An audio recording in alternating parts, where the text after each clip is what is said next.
জাহান্নামের ভয় অন্তরে নাই। এজন্য নবীর মতো ব্যক্তির বয়ান শুনিয়া আবু জাহাল কালেমা পড়ে না। আর যখন জাহান্নামের ভয় অন্তরে ঢুকলো, তখন ওমরের মতো বান্দা নবীকে জবাই করতে গিয়াও কালেমা পড়ে ফেলে।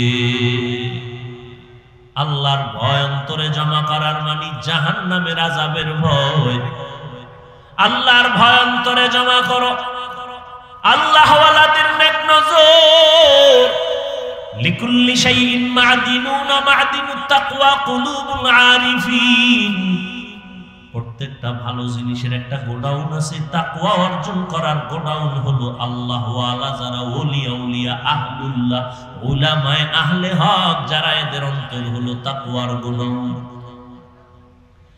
দ্বিতীয় কথা আল্লাহ বলেন ওয়ালা তামুতুন্না ইল্লা ওয়া আনতুম মুসলিমুন। মুসলমান না হইয়া তোমরা কবরে আসবা না। কথাটা বেঈমানকে বললে হইতো এই বেঈমানেরা মুসলমান হইয়া মরবি, কিন্তু কথাটা বলছেন মুমিনেরে, ও মুমিনেরা মুসলমান হইয়া কবরে আসো। মুমিন তো মুসলমান, এখানে আমরা সবাই যেমন মুমিন তেমনই তো মুসলমান, কিন্তু আল্লাহ আলাদা করে কেন বললেন ও মুমিন মুসলমান হইয়া কবরে আসো? আসলে মুমিন হওয়া, মুসলমান হওয়াটা বড় কঠিন। আল্লাহ পাক রব্বুল আলামিন বলেন আমি চাই তোমাকে বিনা হিসাবে জান্নাত দিব, আর বিনা হিসাবে যদি জান্নাত পেতে হয় মুসলমান হইয়া কবরে আসতে হবে। মুসলমান কাকে বলে? বলে যেই ব্যক্তি বিনয়ের সাথে আল্লাহর আনুগত্য করে তাকে বলে মুসলিম। বহু বচন মুসলমান, আনুগত্য করার নাম হলো ইসলাম।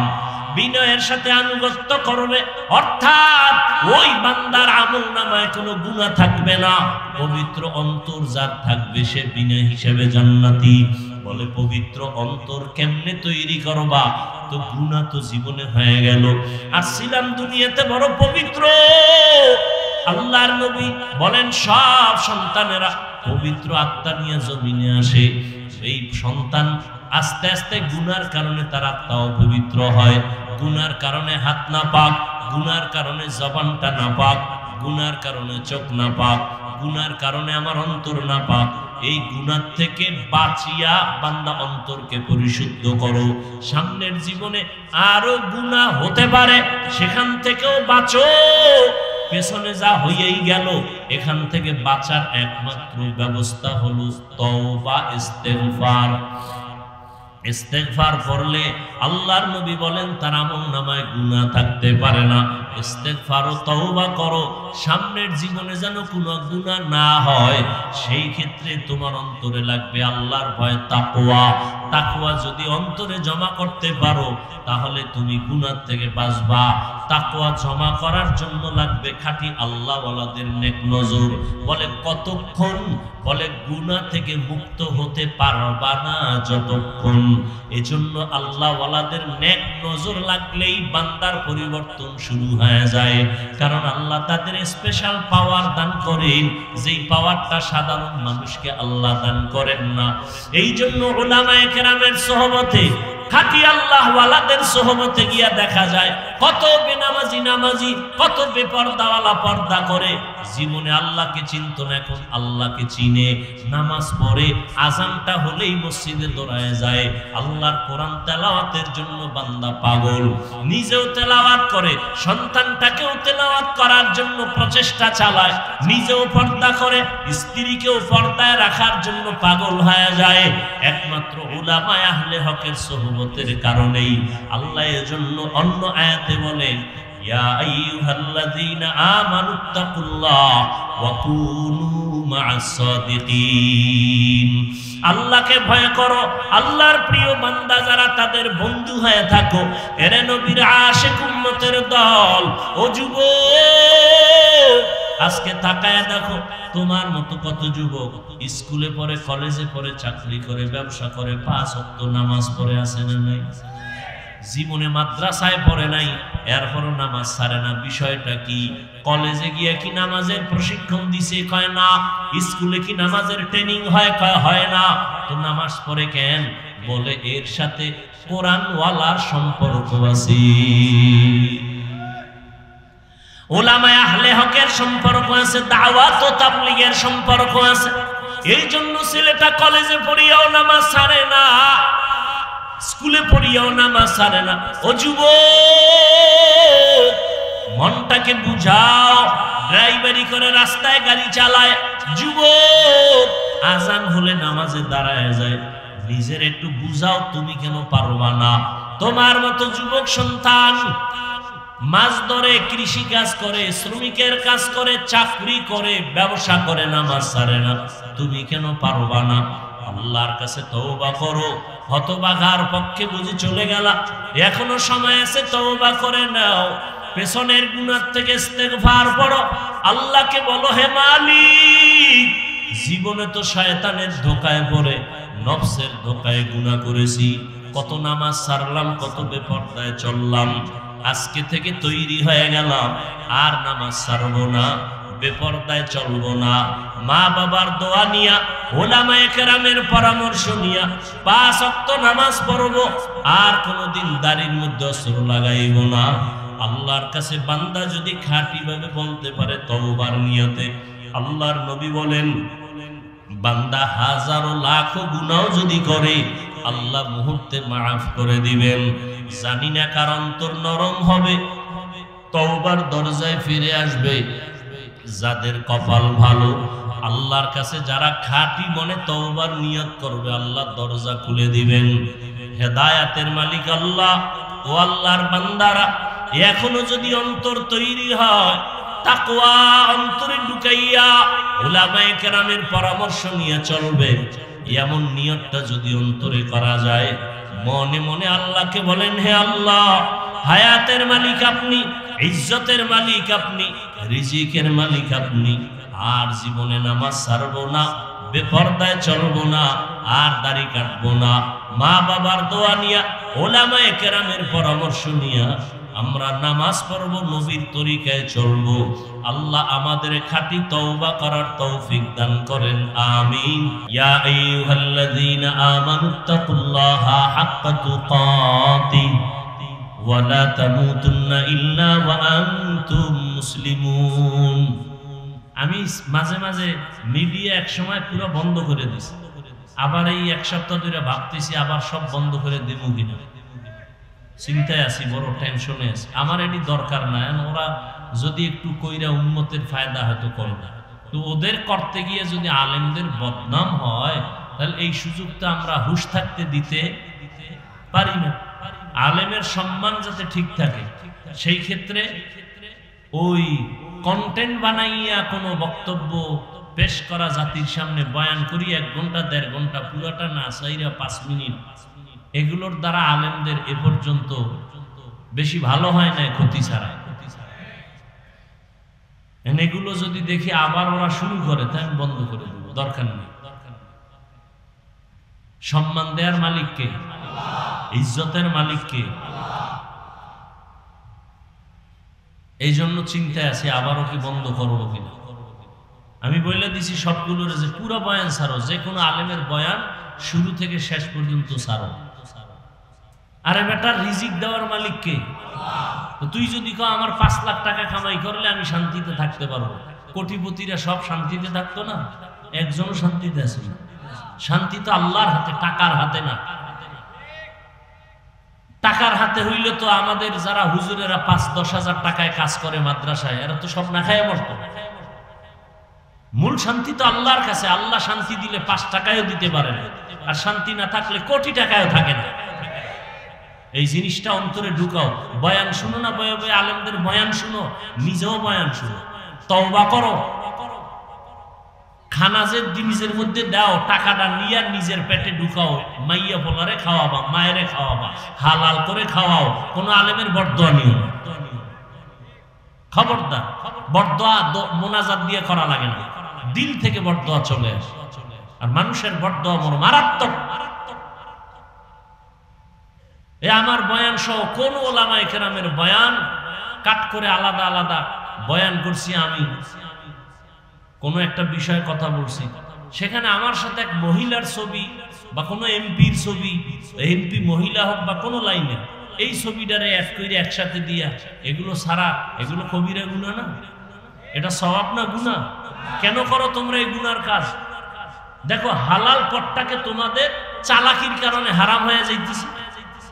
পথটা হালাল তুমি করে নিলেই হয়, একটু চালাকি করছো এখন তোমার জন্য এটা হারাম হয়ে গেল। আর এই হারাম টাকা তোমার মাইয়া বলারে খাওয়াও, তোমার লজ্জা করে না? মানুষের কি বয়ান করো?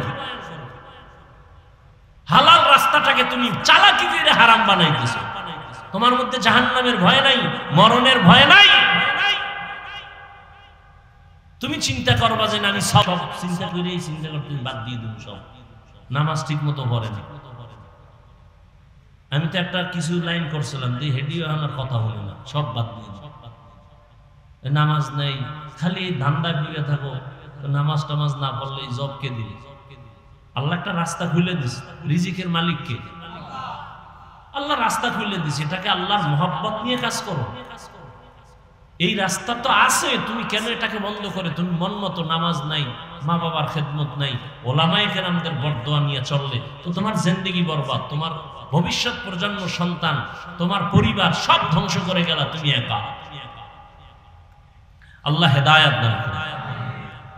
আমার বয়ান যারা কাট করে ছাড়ে, আমি সবাইকেই বলি সবার ওলামায়ে কেরামের পুরো বয়ান দিবা, এরপরে যদি কাট করে ছাড়ে এদিন একেবারে ভালো করে তদন্ত করে দিবা, ওরে সবার সামনে এখান থেকে উড়িয়ে দিবা। এরপরে যদি না তো তবু সবকিরি বিদায় সালাম, আর আমার রেকর্ড দরকার নেই। এমনি ভয় লাগতেছে বাংলাদেশে ওয়াজমজ থাকবে না, ওই বিদেশে গেলে এরকম এই ছোট্ট হল রুমে তাও মাই ওই বক্স দিয়ে ওয়াজ করে। আমগো কারণে, এই ফাইজলামির কারণে, চালাকির কারণে এই ওয়াজ বন্ধ হয়ে যায়। এজন্য সরকার দায়ী না, বেঈমান দায়ী না, মুনাফিকেরা দায়ী। মুনাফিক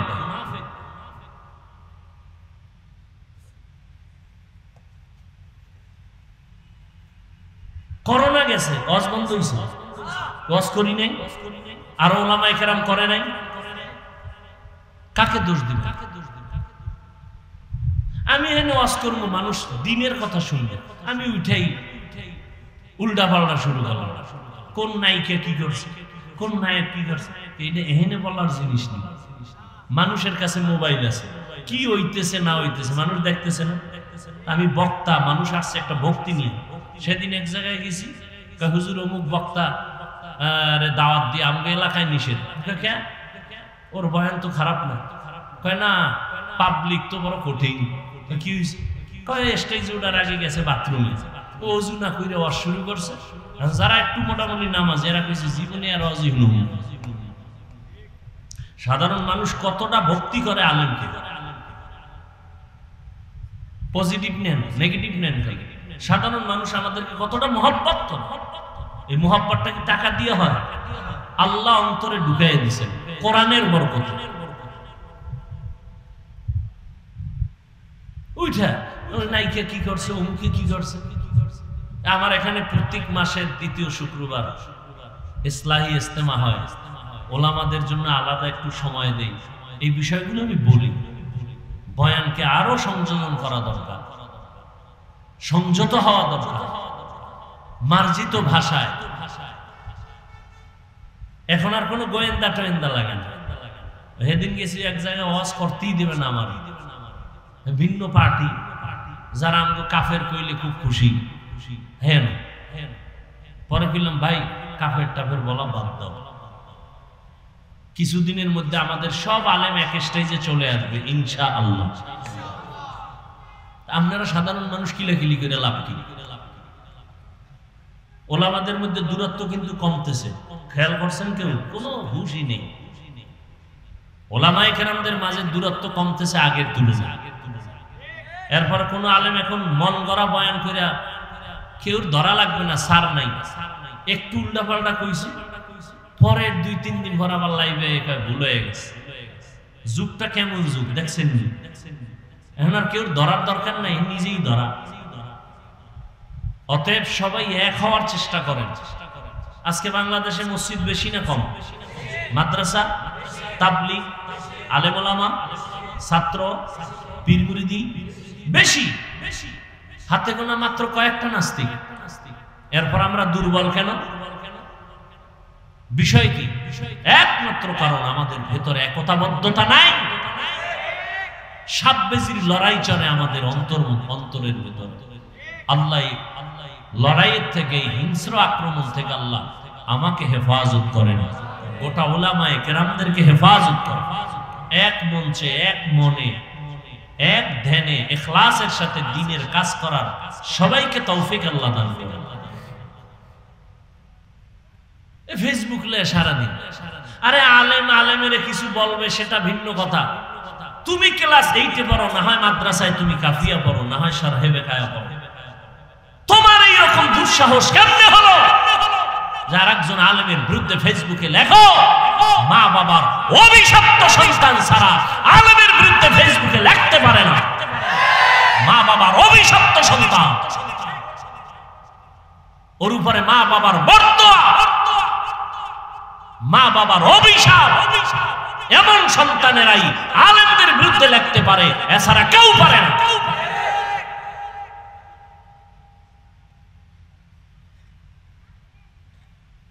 আল্লাহ হেদায়েত দান করুন। আল্লাহ আমাকে হেদায়েত দান করুন, আপনাদেরকেও হেদায়েত দান করুন। আল্লাহ পাক মুমিনকে বললেন, ও মুমিন, আমি আল্লাহ তোমাদেরকে বিনা হিসাবে জান্নাত দিতে চাই। আমরা চাইনি? হিসাব দিয়া না হিসাব ছাড়া? আল্লাহ বলেন তাহলে কাজ করা লাগবে দুইটা। এক নাম্বার, আমাকে ভয় করবে, ভয় করার মতো। বলে কেমনে? হক আদায় করে। এই আয়াত যখন অবতীর্ণ হয়, সাহাবায়ে কেরাম বেকারার হয়ে গেলেন, ইয়া রাসূলুল্লাহ, আল্লাহ কত বড়, তার হক আমরা বান্দা কিভাবে আদায় করব? এটা অসম্ভব। নবীও চিন্তায় পড়ে গেলেন। আল্লাহ রাব্বুল আলামিন জিব্রাইলকে পাঠাইলেন আয়াত নিয়ে। ও জিব্রাইল, নবীকে সান্ত্বনার বাণী শুনায়া দাও। ইত্তাকিল্লাহা মাসতাতা'তুম, আল্লাহকে ভয় করো সাধ্য মতো। হক আদায় করে ভয় করার প্রয়োজন নাই, সাধ্য মতো আল্লাহকে ভয় করো। সাহাবায়ে কেরাম আশ্বস্ত হলেন, হ্যাঁ, সাধ্য মতো আল্লাহকে ভয় করাটা সম্ভব। আল্লাহর হক আদায় করে কারো দ্বারা ভয় করাটা সম্ভব না। এই ভয়ের নাম তাকওয়া। যিনি আল্লাহকে ভয় করবেন তার নাম মুত্তাকি। ভয়টা থাকার জায়গার নাম হলো অন্তর। তবে এটা চিরসত্য, এই ভয় তাকওয়া জন্মগতভাবে কেউ নিয়ে আসেন, এটা অর্জন করতে হয়। এজন্য আল্লাহ বলেন, এইটা অর্জন করার জন্য কোরআনে বারবার তাকিদ দিলেন, কারণ এটা এমন একটা পুঁজির নাম, আল্লাহর কাছে সর্বোচ্চ সম্মানিত হওয়ার জন্য যত রাস্তা আছে সর্বশ্রেষ্ঠ রাস্তা হলো তাকওয়া। ইন্না আকরামাকুম ইনদাল্লাহি আতকাকুম। আল্লাহ পাক নবীকে জানায় দেন, আমার কাছে সবথেকে বড় দামি ওই ব্যক্তি যার মধ্যে আছে তাকওয়া। রহমতের নবী আমার, যেই নবীর এত গুণগান, যেই নবীর এত শান, যে নবীর কোনো গুনাহ নাই, কেউ যদি সন্দেহ করে তার ঈমান চলে যাবে। সেই নবী আমার আল্লাহর কত বড় প্রিয়, আল্লাহর এত বড় প্রিয় আমার নবী। মূসা নবী আল্লাহর প্রিয় বন্ধু, ঈসা নবী আল্লাহর প্রিয় বন্ধু, মূসা নবী, ইব্রাহিম নবী, ইসমাইল নবী, দাউদ নবী, ইউসুফ নবী, নূহ নবী, সব নবী আল্লাহর প্রিয় বন্ধু। মুহাম্মদ আল্লাহর প্রিয় বন্ধু। তবে ব্যবধান, আল্লাহ পাক মহব্বতের এক পর্যায়ে গিয়া নবীদেরকে এক একটা টাইটেল দিবেন। মূসাকে আল্লাহ টাইটেল দিলেন কালিমুল্লাহ, ইব্রাহিমকে দিলেন খলিলুল্লাহ, দাউদ নবীরে খলিফাতুল্লাহ, আদমকে সফিউল্লাহ, ইসমাইলকে জবিহুল্লাহ। যাকে যা দিছেন, কিন্তু হাবিবুল্লাহ কাউকে দেন নাই। হাবিবুল্লাহ রিজার্ভ রাখছেন রহমাতুল লিল আলামিনের জন্য। সব নবীরা রাসূল যারা সব আমার আল্লাহ পাকের আশিক, আর একমাত্র আল্লাহ হলেন রহমতের নবী মুহাম্মদের আশিক। সব নবী রাসূল কার আশিক? আরে কথা হয় না। আল্লাহ কার আশিক? নবীর আশিক। ঠিক তেমনি ভাবে সব সাহাবায়ে কেরাম আমার নবীজির আশিক, আর আমার নবী হলেন একমাত্র ওমরের আশিক। এবার বুঝেন ওমরের দাম কত। সেই ওমরের সাথে অনেকে রাগ কইরা 20 রাকাত তারাবি পড়ে না। ওমরের সাথে রাগ করছে, ওমরের মানি না তো কারে মানো? হয় মুহাম্মদের মানি। অতি ভালো ভালো, আল্লাহ হেদায়েত দান করুন। আমার রাসূলের প্রিয় হযরত ওমর আমার আল্লাহর প্রিয়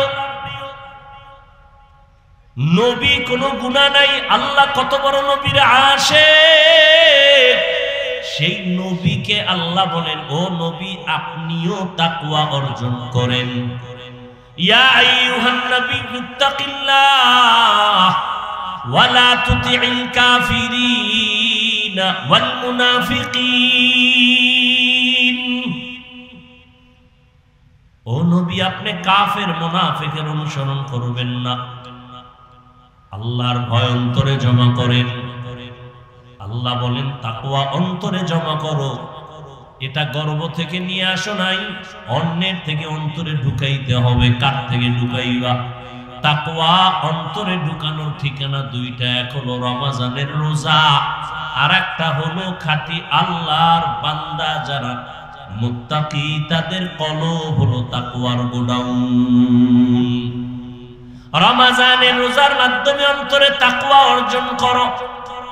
খাঁটি আল্লাহ ওয়ালাদের সোহবত আর নেক নজরের দ্বারা অন্তরে তাকওয়া ঢুকাও। যতদিন পর্যন্ত অন্তরে আল্লাহর ভয় না আসবে, ততদিন পর্যন্ত আমি হাফিজুর রহমান কেন, মক্কা মদিনার ইমাম কেন, আমার আল্লাহর নবীও যদি বয়ান করে কপালে কালেমা জুটে না। আলহামদুলিল্লাহি রাব্বিল আলামিন والصلاة والسلام على سيد الأنبياء والمرسلين وعلى آله وأصحابه أجمعين يا أرحم الراحمين يا أرحم الراحمين يا أرحم الراحمين رب ارحمهما كما ربياني صغيرا اللهم إنك عفو كريم تحب العفو فاعف عنا اللهم إنا نسألك رضاك والجنة ونعوذ بك من سخطك والنار اللهم إنا نعوذ بك من البرص والجنون والجذام وسيء الأسقام ربنا ظلمنا أنفسنا وإن لم تغفر لنا وترحمنا لنكونن من الخاسرين ربنا آتنا في الدنيا حسنة وفي الآخرة حسنة وقنا عذاب النار দয়ার মালিক গুনাহের বোঝা নিয়ে আপনার দরওয়াজায় হাত তুলেছি। আমার কলিজার কত যুবকেরা, ছাত্র ভাইরা, পর্দার আড়ালের মা বোনেরা, কত ব্যবসায়ী চাকরিজীবীরা, কত উলামায়ে কেরাম, মুরব্বী, হাজী সাহেব, আপনার দরওয়াজায় গুনার বোঝা নিয়ে হাজির হয়ে গেলাম। আয় আল্লাহ, আপনার দরবারে তওবার নিয়ত করেছি, আর গুনাহ করব না রে আল্লাহ। নফসের ধোকায় পড়ে গুনাহ করেছি, গুনার কারণে আমার হাত না পাক, চোখ না পাক, জিহ্বা না পাক, অন্তর না পাক।